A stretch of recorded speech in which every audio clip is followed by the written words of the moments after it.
안녕하세요. 역사돋보기입니다. 미국은 1917년 4월 독일 제국에 선전포고를 했지만 곧바로 지상군을 투입했던 건 아니었습니다. 경제적으로 협상국을 원조하는 형태로 전쟁에 참가했습니다. 물론 이전까지도 협상국들 대부분이 대출을 해갔지만 그건 민간 분야였고, 선전포고 이후 미국 정부는 이제 국가 대 국가로 100억 달러를 협상국에게 지원하기로 합니다. 그리고 영국과 프랑스가 대단히 신경 쓰고 있는 부분이 바로 러시아였습니다. 러시아 제국은 그간 동부전선에서 싸우며 독일 제국의 군사력을 분산시키는 역할을 했습니다. 물론 그럼에도 서부전선에서의 참호전은 참혹하기 그지없었지만 그래도 동부전선에서 러시아가 독일 제국과 오스트리아를 압박한 역할을 결코 적지 않았죠. 하지만 1914년 2월 러시아에서 러시아 혁명이 발발하여 러시아 제국이 무너지고 러시아 공화국이 들어섰습니다. 당장은 러시아 공화국이 전쟁을 그만둔다고 하지는 않았지만 언제고 전쟁을 그만둔다고 할지 모르는 상황에서 영국, 프랑스는 조급해질 수밖에 없었고, 아직 러시아 공화국이 전쟁을 그만둔다고 하기 전에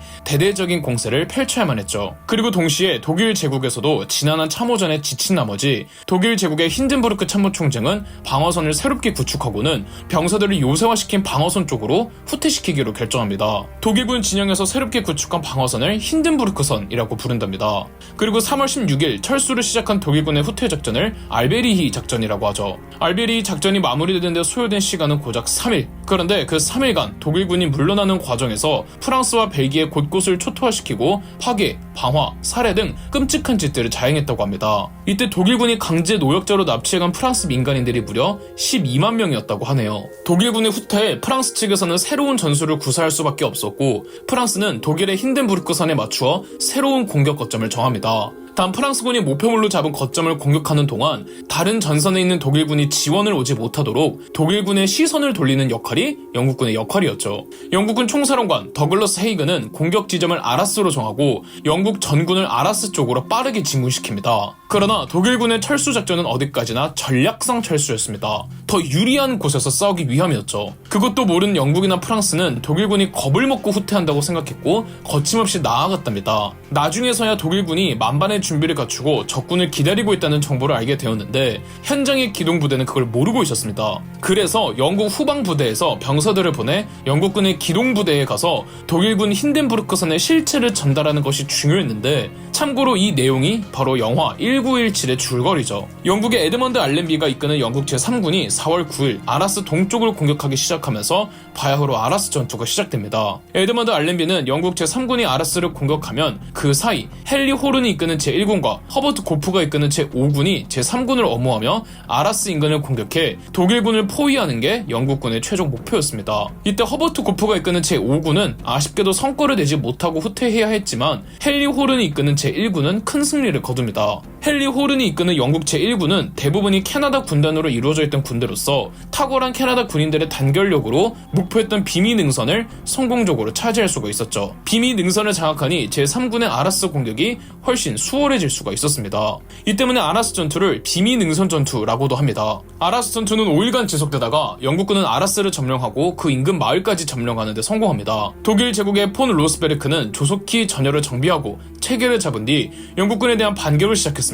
양측 다 만만치 않았습니다. 영국군의 궁극적 목표는 프랑스가 공세를 펼칠 때 독일군의 시선을 분산시키고 잡아두는 것이었기 때문에 영국의 더글라스 헤이그는 마음대로 대치 상황을 물릴 수가 없었습니다. 영국군은 독일군과 아라스 부근에서 크고 작은 전쟁을 치르는 등 계속 대치를 하면서 프랑스의 대규모 춘계 공세를 기다렸습니다. 큰 활약을 해준 영국군에 비해 프랑스는 어영부영하다가 춘계 공세가 다소 지연되었고, 프랑스 총사령관 로베르 니벨이 주도하여 바야흐로 대대적인 공세를 펼치니 프랑스 총사령관의 이름을 따서 니벨 공세라고 합니다. 그런데 프랑스의 로베르 니벨이 사격의 파티 자리에서 술에 취해 작전을 발살해버렸고, 이게 독일군 첩자 귀에 들어가 결국 프랑스군은 독일군에게 일방적 학살에 가까운 참패를 겪어야만 했습니다. 이렇게 가장 중요한 전투에서 프랑스가 패전하자 영국 측 입장에서도 더 이상 전선을 유지할 필요가 없었고, 4월 9일 시작되었던 아라스 전투의 상황을 5월 16일에나 되어서야 풀게 되는데, 이 한 달에 가까운 기간 영국 측 사상자가 무려 15만 명, 독일 측 사상자가 10만 명이었습니다. 그만큼 프랑스 전선에서 니벨 공세의 패착은 치명적이었죠. 1차 세계대전 초창기 서부 전선은 주로 프랑스가 주도하고 영국군이 보조하는 형태였으나 니벨 공세의 참혹한 결과로 영국군의 아라스 전투까지 무의미해지자 이때를 기점으로 영국군이 서부 전선을 주도하게 됩니다. 영국의 총사령관 더글라스 헤이그는 본인이 전쟁을 주도하며 자신이 있었고 무엇보다 그맘때쯤 미국이 참전하면서 승산이 있다고 봤습니다. 그리고 더글라스 헤이그의 목표는 1918년 전쟁을 아예 끝내는 것이었고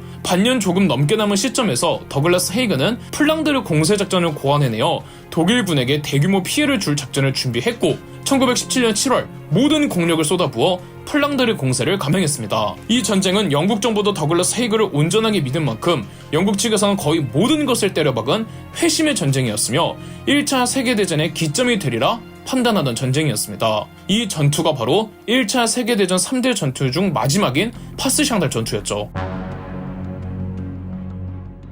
파스샹달 전투는 베르댕 전투, 쏨 전투처럼 대규모 물량을 집어넣은 소모전이자 총력전의 끝판왕 같은 전투였습니다. 사실 총력전은 이기는 쪽이나 지는 쪽이나 너무 부담이 많이 가는 형태의 싸움입니다. 총력전에서 이겨봤자 떠안아야 하는 부담이 너무 크죠. 그래도 지는 것보단 이기는 것이 낫기에 쟤보다 조금 더 많이 물량을 투입하겠다가 연속적으로 이어집니다. 파스샹달 전투의 경우 영국 의회가 더글라스 헤이그를 지지해준 건 맞으나 정작 더글라스 헤이그의 참모진이나 프랑스군 측에서는 이 파스샹달로 집중 공격하는 것에 반신반의하고 있었습니다. 베르댕 쏨 같은 상황이 벌어질 것이라고 보고 있었기 때문이죠. 1917년 7월 말 바야흐로 파스샹달 전투가 시작되었습니다. 참호전의 기본 방침은 처음에는 포격을 때려붓고 그 다음 보병들이 진격하는 형태입니다. 파스샹달 전투에서 퍼부은 화력은 역대 1차 세계대전 모든 전투들 중 최다였죠. 영국군이 퍼부은 화력도 대단했지만 독일 제국군이 구축해놓은 토치카와 기관총 진지가 매우 견고했으며 무엇보다 파스샹달의 땅이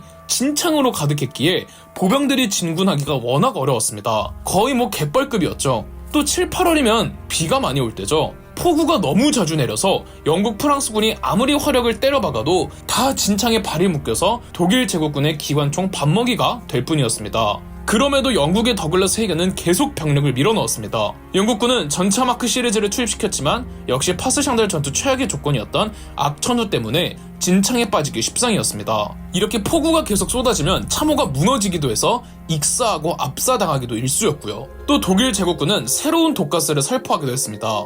파스샹달 전투에서 독일 제국군이 살포한 가스는 겨자가스로 겨자 냄새가 나서 머스타드 가스라고 불렀죠. 겨자가스는 독일 제국군이 최초로 살포했던 염소가스나 더 발전시킨 포스겐 가스보다 훨씬 더 유독한 가스였습니다. 겨자가스가 너무 잔인한 게 그냥 한순간에 죽이는 게 아니라 뜨거운 화상에 몸부림치다가 서서히 죽게 만든다는 겁니다. 1917년 9월 말이 되어서야 폭우가 그치기 시작하고 땅이 굳으면서 영국 프랑스군의 화력들이 성과를 보이며 독일 제국군의 토치카와 방어진지들이 무너졌습니다. 특히 호주군과 뉴질랜드군 그리고 캐나다군의 활약상이 컸다고 하죠. 1917년 7월 말 시작한 파스샹달 전투는 1917년 11월 초 약 3개월 만에 협상군이 파스샹달을 점령하면서 협상군의 승리로 끝이 났습니다. 하지만 협상군 측 사상자와 독일군 측 사상자가 각각 20만에서 40만 명으로 합치면 40만에서 80만 정도의 사상자가 나오죠. 비록 사상자 수는 쏨 전투보다는 적지만 투입했던 화력만큼은 훨씬 큰 규모였고요. 당시 더글라스 헤이그의 참모진과 프랑스군에서 파스샹달 전투에 대해 반신반의했던 것은 무수한 희생을 치러야 했다는 점도 있었고 또 무엇보다 파스샹달이 그렇게까지 전세에 영향을 줄 수 있는 요충지인가에 대한 의구심이 컸던 것도 있습니다. 파스샹달이 전략적 중요도를 떠나 그래도 독일 제국군에게도 엄청난 피해를 준 것도 맞고요. 파스샹달 전투의 피해가 워낙 컸기에 영국의 더글라스 헤이그도 다소 민망한 감이 있었고 체면 복구용으로 독일 제국의 보급기지였던 프랑스의 캉브레를 점령하기로 합니다. 다만 보병들을 밀어넣으면 또 피해가 커질 테니 기갑 전차를 위주로 진격시켰습니다. 영국군은 마크4 전차를 중심으로 무려 460대를 동원해 캉브레를 비교적 쉽게 점령했습니다. 하지만 독일 제국군은 돌격에 특화된 특공대 스톰트루퍼를 징파해 캉브레를 탈환했죠. 참고로 독일 제국군의 돌격 특공대 스톰트루퍼는 스타워즈의 빌런 보병 부대명으로도 나오죠. 한편 러시아에서는 러시아 제국의 무능으로 러시아 혁명이 발발하여 러시아 제국이 무너지고 러시아 공화국이 들어섰지만 바뀌는 건 크게 없었습니다. 근본적인 경제기억도 부재했고 또 1차 세계대전을 중단하지 않고 있었죠. 이때 러시아 공화국의 주도 세력은 맨셰비키당이라는 온건파였습니다. 1917년 10월 맨셰비키당의 불만을 품은 강경파 볼셰비키당이 레닌의 주도로 다시 혁명을 일으켜 러시아 소비에트 공화국을 수립했습니다. 러시아 내 혼란을 틈타 독일 제국은 동부전선에 공세를 펼쳤고 현 우크라이나의 키이우까지 점령하죠. 결국 1918년 3월 레닌의 러시아 소비에트 공화국은 독일 제국과 브레스트 리토프스크 조약을 체결합니다. 이로써 러시아는 1차 세계대전에서 빠져버립니다. 러시아의 협상국 이탈은 분명 영국, 프랑스에게도 큰 장애물이었지만 그래도 믿는 구석이 있었습니다. 바로 미국이었죠. 미국도 이젠 직접 병력을 유럽으로 보내주기로 하죠. 1차 세계대전 곧 마무리로 치닫고 있는데요. 1차 세계대전은 어떻게 마무리될까요? 서부전선에서 파스샹제 전투와 캉브레 전투를 포함한 플랑드르 공세, 그리고 프랑스도 적극적으로 공세를 펼치며 물론 엄청난 희생이 뒤따랐지만 선전하며 독일 제국군을 조금씩 몰아내고 있었습니다. 전세가 조금씩 협상국 측에 기울고 있었지만 그렇다고 영국과 프랑스가 여유로운 실정은 아니었습니다. 전쟁으로 이미 너무 많은 국가의 에너지를 소비했고 전쟁 비용도 조달을 해야 했는데 아무리 미국이 원조를 해준다고 한들 충분하진 않았죠. 유대인들의 힘이 절대적으로 필요했습니다.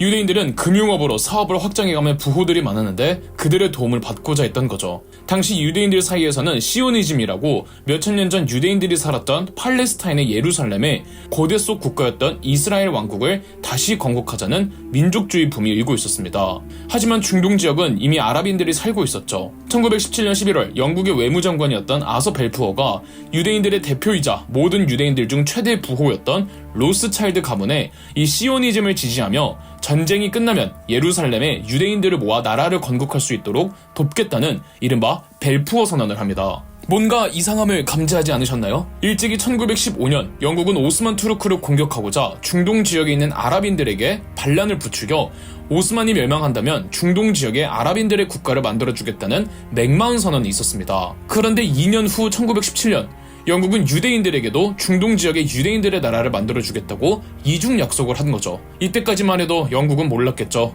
자기들의 이중 약속으로 인해 벌어진 전쟁이 2024년까지도 이어질 거라곤.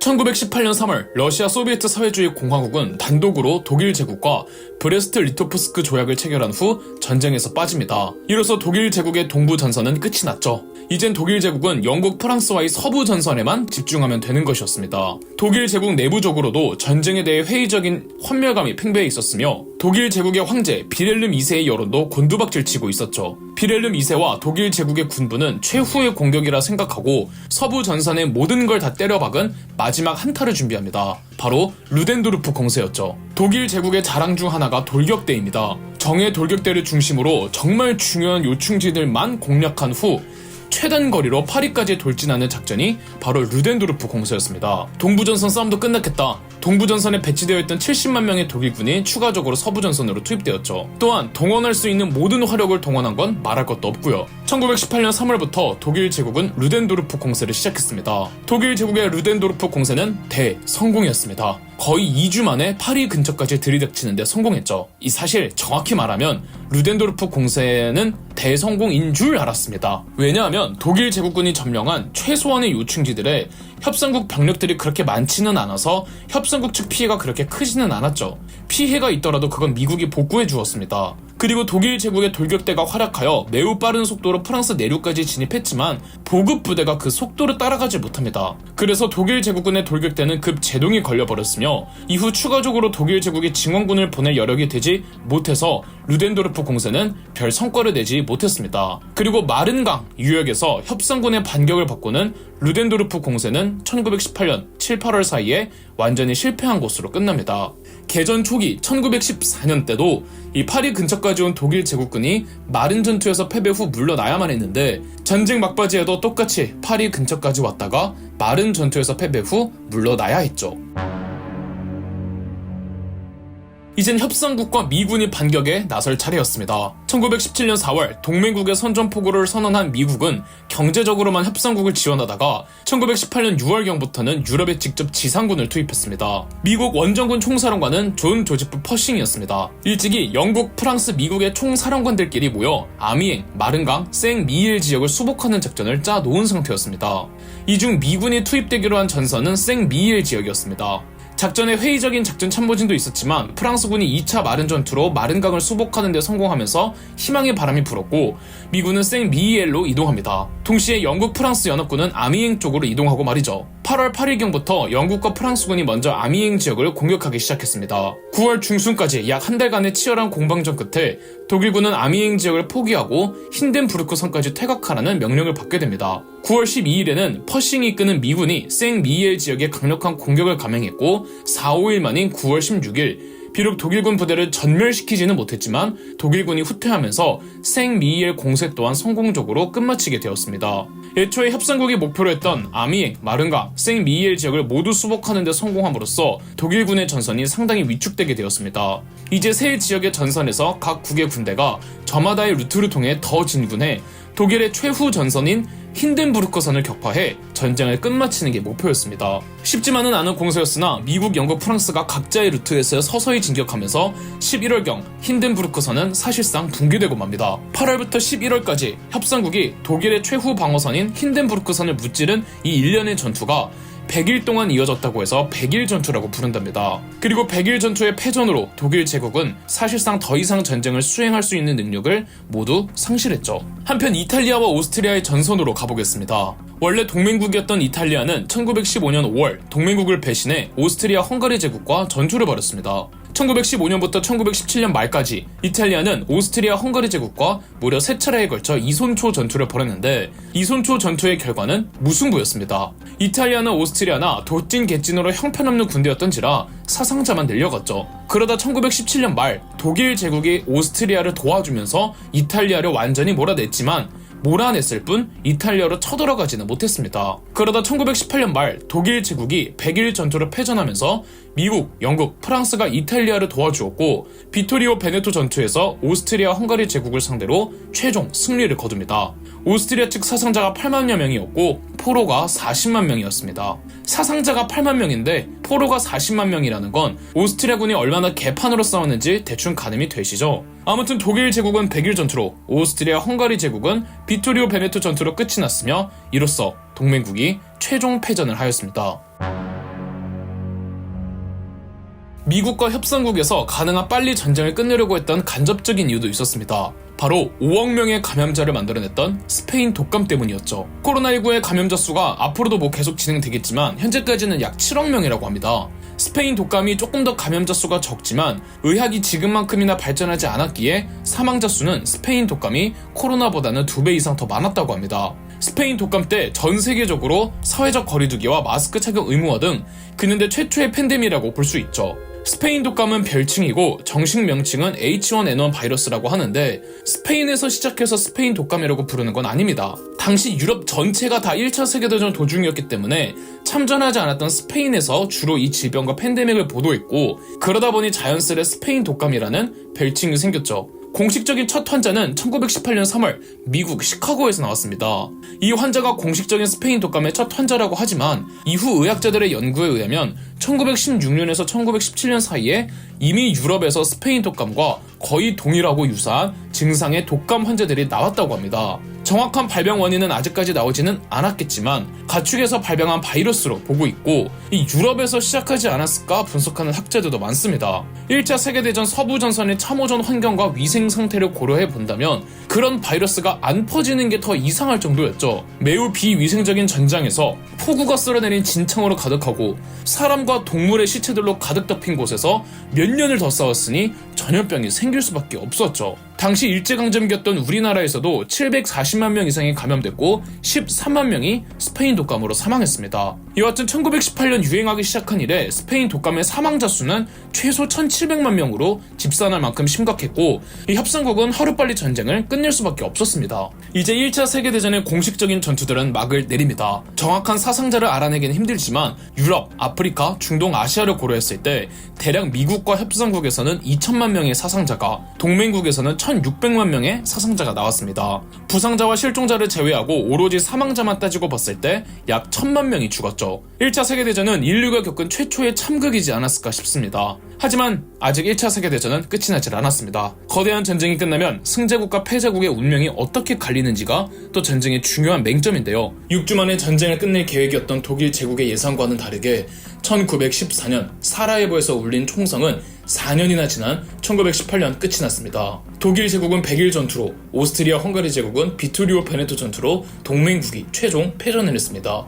누구도 이렇게까지 길게 갈 것이라고, 또 누구도 이렇게까지 큰 파장을 일으킬 거라고 생각지도 못했을 텐데요. 1차 세계대전의 끝은 향후 인류 역사와 국제 정세에 어떤 결과를 일으켰을까요? 100일 전투의 패전으로 독일 제국은 미국에게 강화 조약을 부탁하며 전쟁을 끝내달라고 합니다.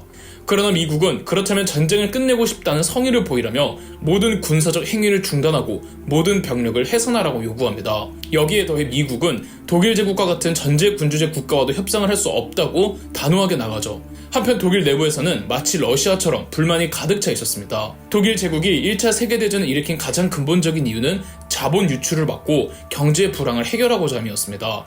하지만 오히려 상황을 더 악화시켜 민생이 파탄나고 너무 많은 사람들이 죽은 겁니다. 정부에 대한 독일 제국 국민들의 불신이 쌓일 대로 쌓여 있었죠. 이러한 상황에서 독일 제국은 협상 테이블에서 조금이나마 유리한 위치에 서고자 마지막 군사 행동을 취하기로 합니다.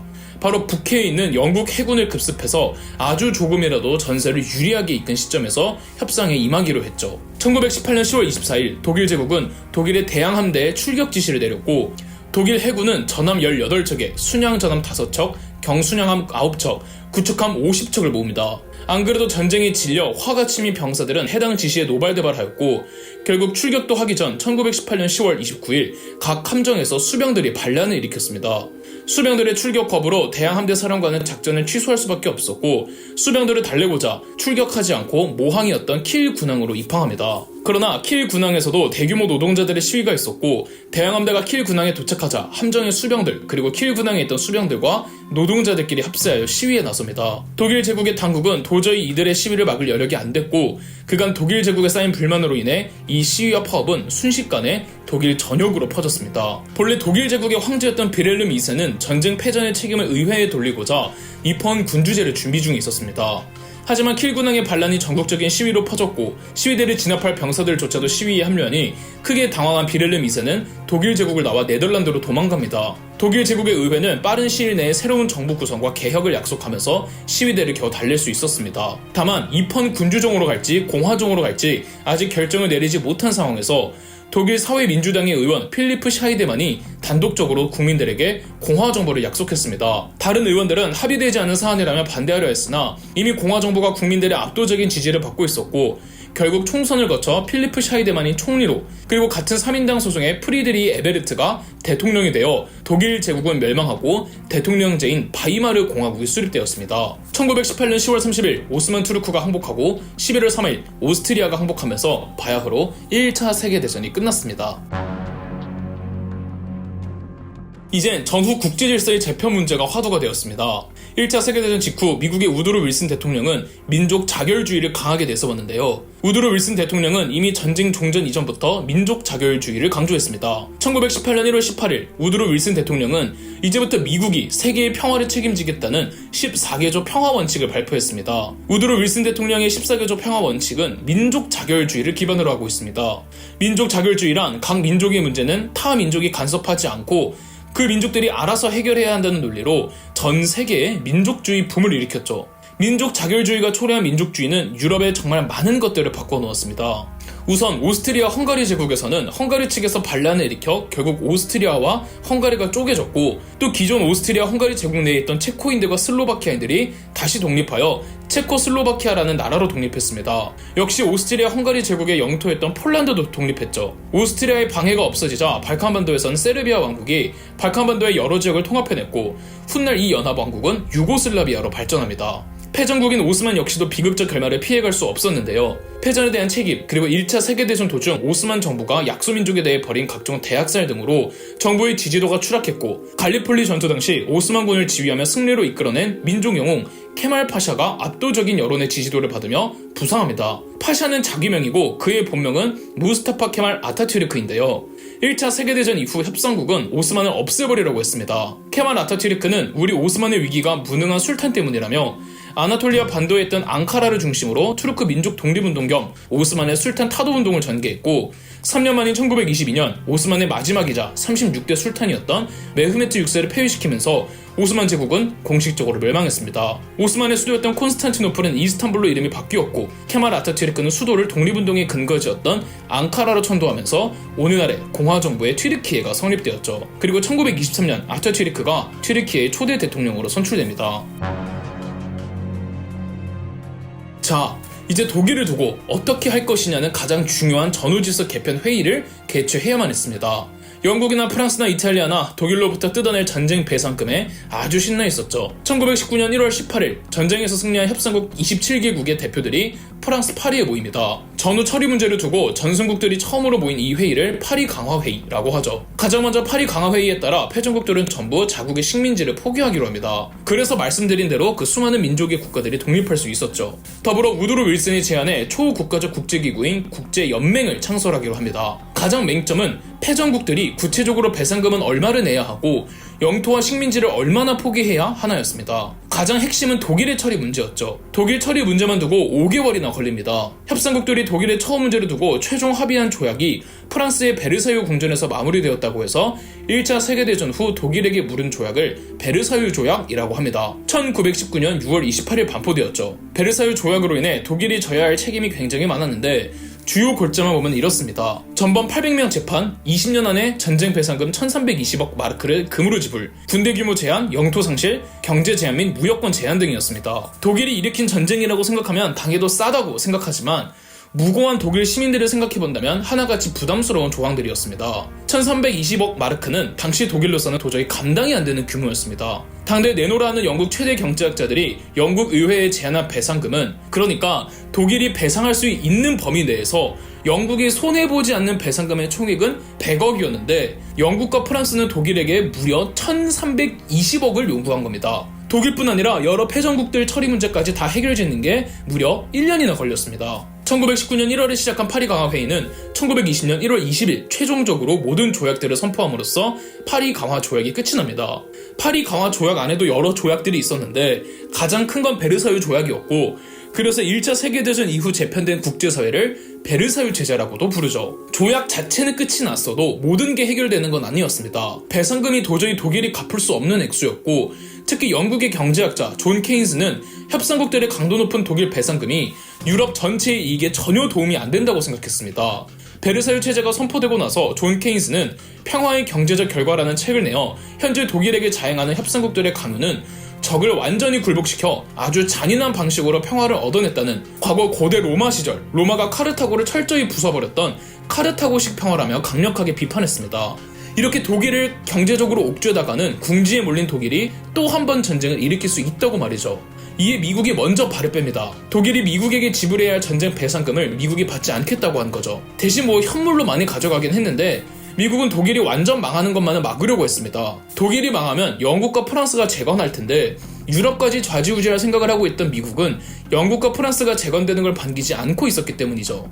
협상국들은 1920년 6월, 1921년 1월, 1921년 4월 계속 배상금을 차감해 주었지만 매우 소폭이었고 여전히 독일이 갚지 못할 배상금이었죠. 가뜩이나 독일 경제가 마비되는 상황이 오자 1922년 영국도 전쟁 배상금을 받지 않겠다고 선언했습니다. 반면 1차 세계대전으로 제일 큰 피해를 본 프랑스는 전쟁 배상금을 더 줄일 생각이 없다며 1923년 독일의 최대 공업지대였던 루르 지방을 강제 점령하기도 합니다. 바로 미국과 영국의 압박으로 루르를 뱉어내지만요. 결국 배상위원회가 다시 열렸습니다.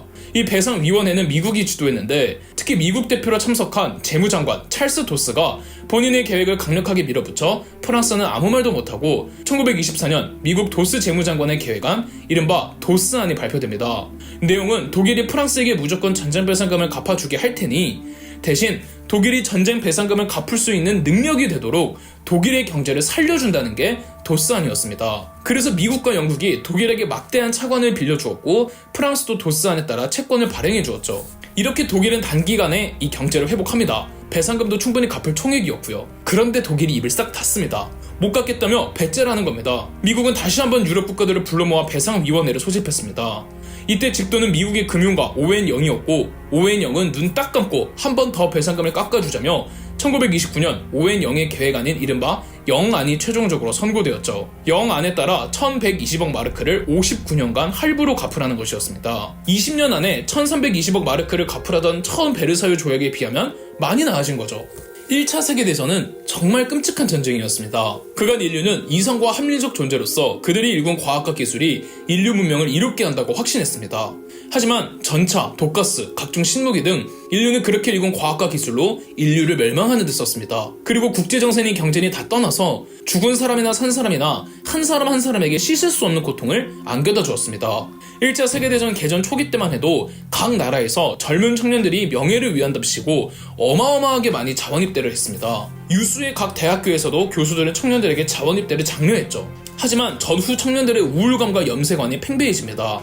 이는 1차 세계대전을 다룬 영화 가운데 최고의 걸작이라고 칭송받는 영화 서부전선 이상 없다에 잘 묘사되죠. 전 세계적으로 예술가들과 문인들은 전쟁의 피폐함과 인간성 상실을 비판하고 조롱하는 작품들을 쏟아내기 시작했고, 충격에 빠져 정신질환을 앓는 병사들을 치료하면서 정신분석과 정신의학을 발달해 프로이트는 PTSD라는 개념을 정립하기도 했죠. 1차 세계대전은 과학과 기술, 그리고 문명과 인간성에 대해 깊이 반성하게 하는 최악의 사건이었습니다. 그럼 역사 돋보기였습니다. 저희 역사 돋보기가 멤버십 가입을 시작했습니다. 멤버십 가입을 해주신 분들 덕분에 영상 제작에 큰 도움이 되고 있습니다. 감사합니다. 영상 재미있으셨다면 구독과 좋아요, 알림 설정까지 해주시면 감사드리겠습니다.